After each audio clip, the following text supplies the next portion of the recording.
We got a Kamara presser. They asked him about Mario Landino. Said he's been a guy. He's up to 285, 290 pounds this year. Still twitchy. He's figuring out the 3 tech position. He said playing next to him is great. He's going to be a hell of a player. That is the fact that Landino put on 10, 15 pounds. He's still super twitchy. We saw the spin movie hit today in that video. Just like him specifically playing next to Mikail Kamara, you bring a double team to Kamara and you leave Landino on an island. Like, good luck to your guard. Have fun. Like that dude's gonna freak havoc. Yeah, no, we're gonna be really nasty this year.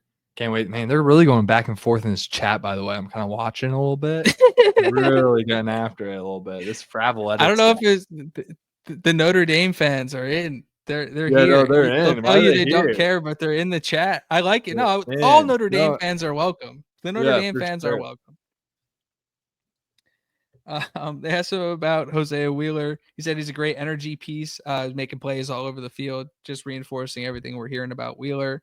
And this is something I said before, obviously, that Cignetti called out Tucker a little bit, saying that he wasn't exactly where he needed to be in the spring. Kamara talking about Tucker today was like he's getting off the ball, he's low, he's violent. He said he's been hooping. I love that. Oh, he's been balling, man. He's been going crazy in one-on-ones. He said he's been hooping. He's been hooping. He's been balling. Love that. This is my favorite. Actually, this is my favorite quote of the day, and honestly, it might be Mikail Kamara. They asked him what he wanted to improve on the most. You know what it was? No, I don't. He said motor. It's crazy. That's crazy. They asked him what was different about going from spiders to shoulder pads. He said it's game day every single day in fall camp. We heard that one before. Yeah, I said it before. They asked him what his goals were, and obviously he said you have to aim higher than you can even believe. He said that's why he set it at 20 sacks, because if he shoots for 20 and ends up below it, he's going to end up at 16. I was like, I love this logic so much. Why don't you just say 30 at that point? You know, just get to That's somehow other guys were reacting to him, or how he's like kind of trying to set the example. He said he's usually first in drills. He's more vocal in the film room. If he sees something he needs to call out, whether it's positive or negative, he's trying to be a voice that's heard. And he also said, bring in the energy. He said, if I drag, everybody drags. And so to keep the energy level up. And then on Carter Smith, he said he will be the best tackle in college football. Love that. I remember seeing that quote earlier today, and it got me really amped up about it. Yeah, they are going at it in this chat. Edits guy's an idiot. Oh my god, dude. No one knows. Holy crap. We literally didn't play Rutgers last year. What are you talking about? Jesus. God. By the way, Louisville would not smoke us last year. By the way, Jesus Christ. He's a troll, Brad. He just says things. Dude. He doesn't. He doesn't actually believe them. And if he does, we probably beat Louisville by 17, and then I'd say Texas A&M's probably a dog. I still think we win that because. Well, the Louisville thing, the Louisville fans, for sure. I have to commend the Louisville fans. I've never met a fan base. Yeah, Louisville also lost to Stanford, dude. 50. Like, I don't know what this guy's trying to get at. I don't know. Like, what are we talking about? I'm done talking about it. I want to talk about Amare Ferrell's press conference. They asked Amare Ferrell about Byron Baldwin Jr. He said the goal for Byron Baldwin is to do everything up to standard as a freshman, and obviously he's still learning. But he said he's always asking questions. He's ready to play right now, but obviously still has a lot to learn too. But very high praise from Amare Ferrell, somebody who played very early in his career himself. Amare. Yeah. They asked Ferrell about this year versus last year. He said this year they're a lot more versatile. That was something that we again talked about before. The ability to do different things in coverage. They asked him about his comfort level. He said, "Oh, go ahead." I mean, I was just gonna call it like Boykin and Ferrell. Like those guys are all very versatile. Baldwin's probably going to play a few different positions. Jaja Boyd's very, very versatile. Can probably play corner and safety as well. So much talent in that room. Yeah. All right, I'll go back to the chat one more time. It is a little ironic that Fravoledis is talking about how unbearable it is. Dude, I am the master of the Hold on, eye Brad. test. Can I make a damn point? Can I make a point? No. Can I make a point? No. The guy is talking about how unbearable Indiana fans are while listening to two Indiana fans talk for at least 10 minutes. So I don't think he doesn't have to be. Yeah, you're literally the one talking right now. It's insane. Yeah, it's a good point, Keys. It's a choice to be here. I'm glad he's here, but he's great. Like and subscribe, really. For real. Like, comment, subscribe, Indiana Like at the and Voice of College subscribe. Football. Make sure you're watching on the YouTube live. All that good stuff. They asked Ferrell about his comfort level this year. He says he knows the playbook in and out. He's communicating with Fisher constantly, and he said when there's a check or something to be made on the defense, he knows he's one of those guys that can help keep people calm.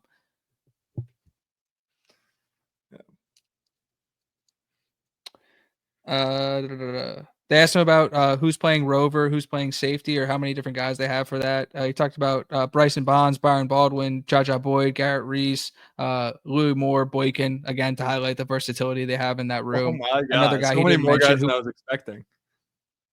That's what I'm saying, dude. These are all specifically mentioned by. We talk about all these guys, and then just like Bryson Bonds just around, really talented player, always had high praise from the Tom Allen staff, and as one of the better DBs in the room. And he's just sitting around as a backup depth piece, and he's a senior, and he's a special teams ace, and we just have so much like luxury on this team. And Bryson Bonds, your Bryson Bonds is your Isaiah Jones is, just so much luxury in terms of depth that we have. It's Bryson impressive. Bonds was a very highly rated recruit and a guy. For Notre Dame fans, we're not used to this. We're new. This is new to us having the depth. So now we have the depth. Already went 11-2. Can you understand why we're a little excited? Can you just try? I don't care. I really don't care if people. I don't care if people do. I'm trying to spell it out. Like I said last week, like the confidence that Indiana fans have and are operating with should terrify people. And the confidence comes from the preparation that this team is doing, from the work they're doing on the recruiting trail. If you just look at the guys they have in the rooms, you look at the quarterback, you look at the running backs, you look at the receivers, you look at the offensive line, you look at the defensive line, you look at the secondary, you look at the linebackers, at every position on the field, they have all conference level guys. Like they're going to be a good football team. I hate to break it to everybody who just wants it to be a one-hit wonder and all that good stuff, but like, things don't happen by accident, and the work that this Indiana team has done in the offseason to both build this roster and develop it, they're going to be good again. Yes, they are. They asked Amare Ferrell about D'Angelo Pons. He said he's just a dog. He said, I don't have to worry about him. He covers half the field by himself. Yeah, dog. And we have, really good corners in the wings, filling in depth. And we're going to be running those different schemes this year. Hopefully Pons maybe gets his interceptions up. We do bring back two of the top 6 interception leaders in the conference. No one else can say that.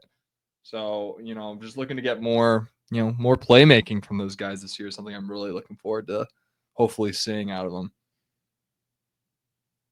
They asked him about his progression. He says just getting better every day.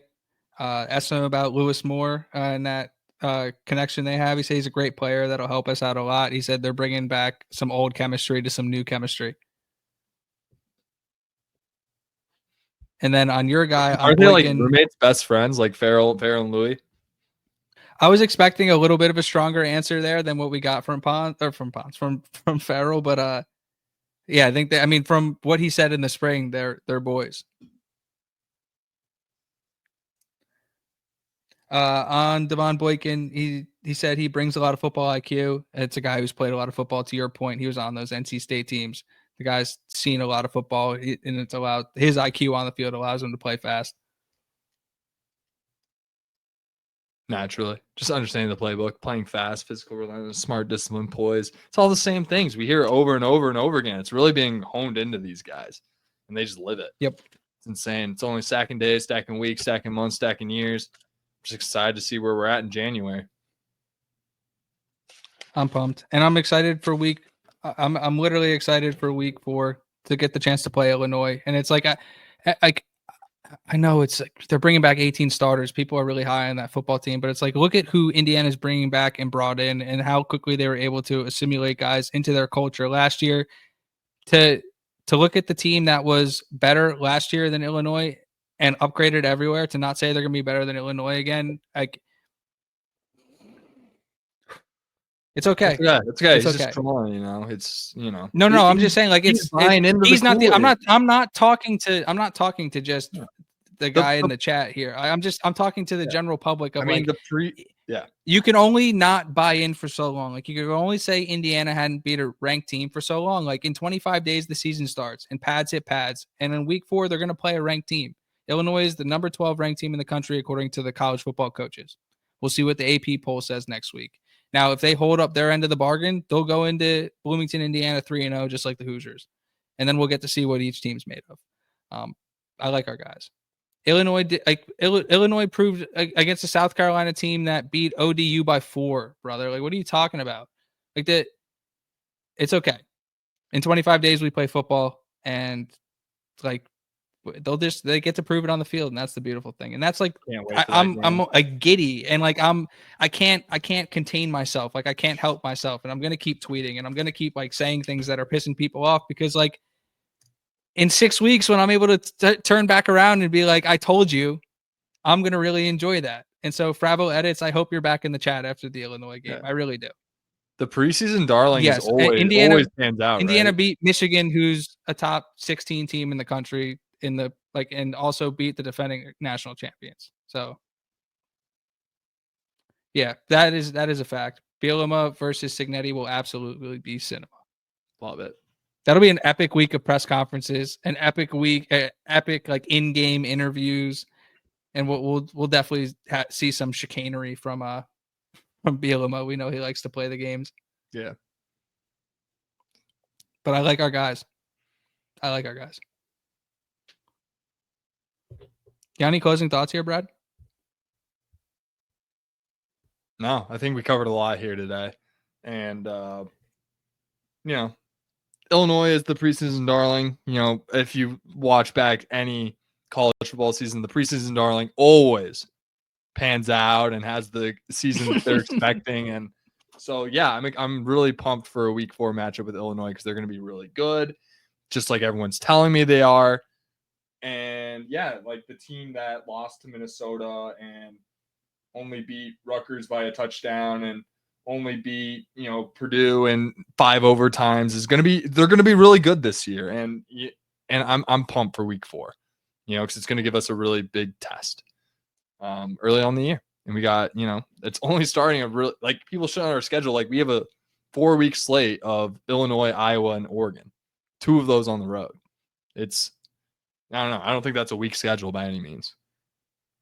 We get out of that 2-1, 3-0. I mean, we're cooking for the playoff again. Like, suck it, Yeah, this like get over it. The fact of the matter is, like we've stated multiple times this show, like the talent level on this team is being completely slept on, and that's okay. Like they are going to have a quarterback who's going to make a difference in games. They have playmakers that are going to make difference in games. Like they have guys on defense. They got more athletic. Like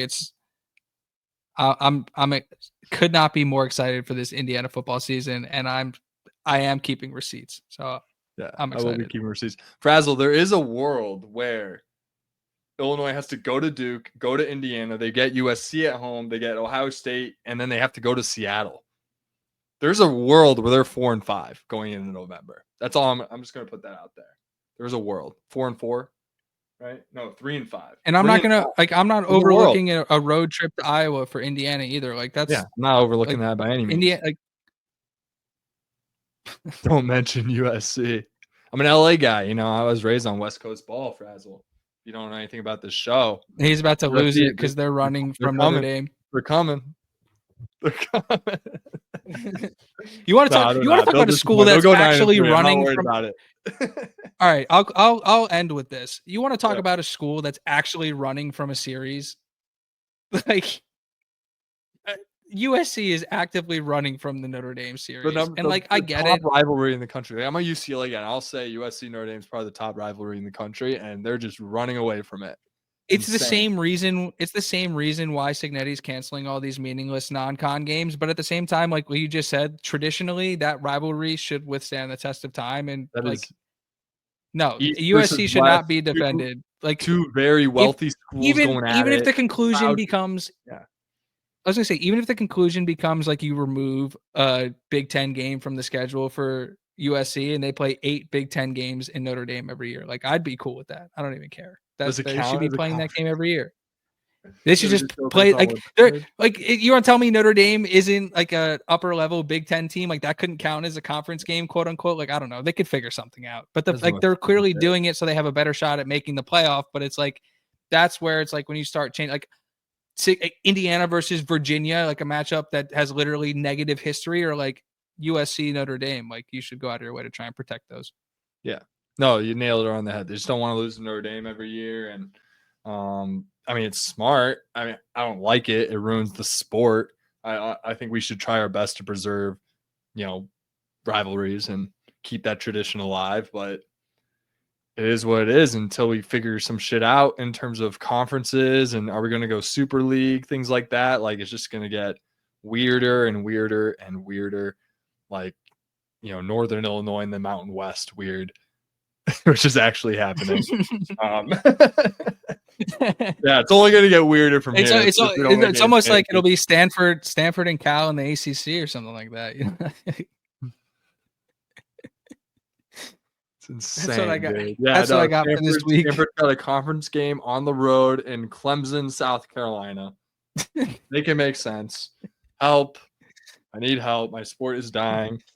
Not really. It's actually as strong as it's ever been. It's gonna be a great product on the field. However, the logistics of it have gotten really weird. Yeah, tradition is dying, and it's sad. Yeah. No, we should get. I want Notre Dame and Kentucky every year, Frazzle. If you've heard this show, I want you guys and I want Kentucky, like every other year. I want to play one of you guys. That's what I want. 2030 or 2031. Like we should be playing at least one big time game. But listen, let's crawl, walk, run. Yeah, so I don't have a problem. I'll trust Sig with whatever. Yep. Please like, comment, share, subscribe to Indiana at the Voice of College Football. We are fast approaching 500 subs. That's the goal before the season starts. I believe we're at 568 right now. So I think we're going to push right up against the looks like at least the way we're trending. So we'll see which way it goes. But follow the Voice of College Football on Twitter. Follow Indiana at the Voice of College Football on Twitter at Indiana VOCFB. You can follow me at Alec Keyser. Follow Brad at Bradley_Loomis8. It's no longer on, our Twitter handles aren't on the screen anymore. Appreciate that. Appreciate the sub, Fravel. You're calling him Frazzle. It's Fravel. Favorite Notre Dame fan. Nice. Yeah. We had a friend today. Follow the Sigs Inside account on Twitter and TikTok and all that good stuff. And, just be on the lookout. We're dropping videos throughout the week. Appreciate you guys hanging out. Fast approaching the season. Football is in the air. We'll see you guys next week. Hang loose. Enjoy the last few weeks of summer before football comes around. And we're locked in on bars every Saturday. College game day. We're so back. Let's go. I'm Hoosiers. Hooies.